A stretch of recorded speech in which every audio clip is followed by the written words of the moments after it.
bit of bad news for the sector. Medical costs not under control here. All right, FBI Director Kash Patel and the U.S. Attorney in Brooklyn holding a news conference right now related to the NBA and a federal gambling-related investigation. Contessa Brewer has been listening in.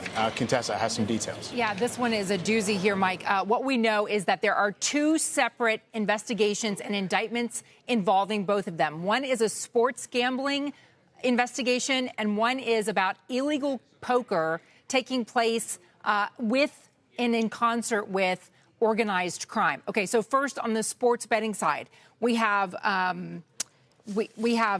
Damon Jones, a former Cavaliers player and assistant coach, Terry Rozier, who plays for the Heat, and Eric Ernest, among those who are indicted in this. This seems to be an investigation that was related to the Jontay Porter arrest when he was charged with throwing games, essentially, when he was playing for the Toronto Raptors.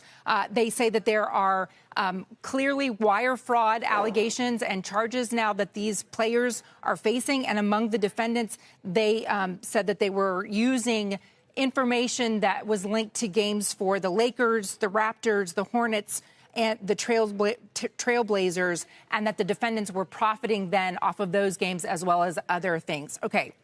Separately, the underground poker games, there are 31 indictments there, and one of those is from the head coach for the Trailblazers, Chauncey Billups.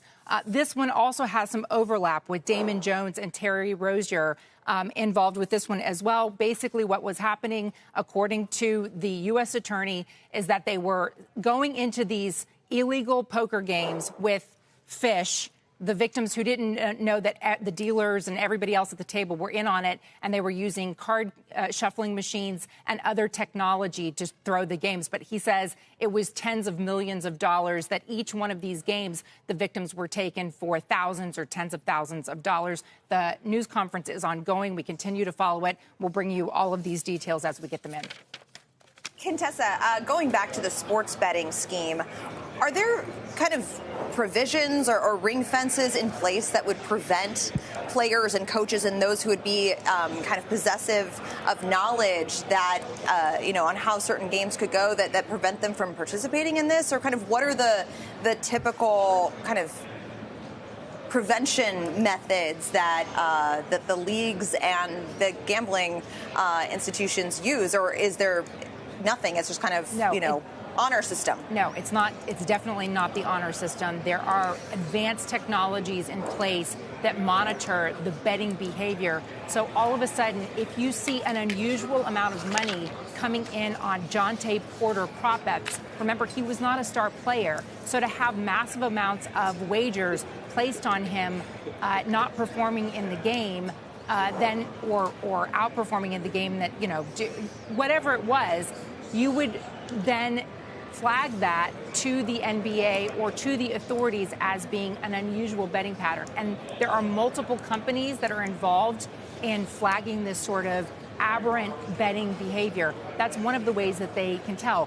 But then what it sounds to me, as we're going through this news conference, that in this investigation that uncovered Jontay Porter's bad behavior, remember, he's got an NBA lifetime ban now, that there were other players that got caught up in this as well. And they said this happened from 2022 to 2024, that the defendants were defrauding the customers, and they were using this widespread betting scheme, using other people to wager on the games and then taking a cut of that action. And so that's the sports gambling ring. The reason why it's all together in this one news conference, it appears, is that you have some overlap between those defendants in the sports gambling ring and those defendants in the organized crime underground poker ring.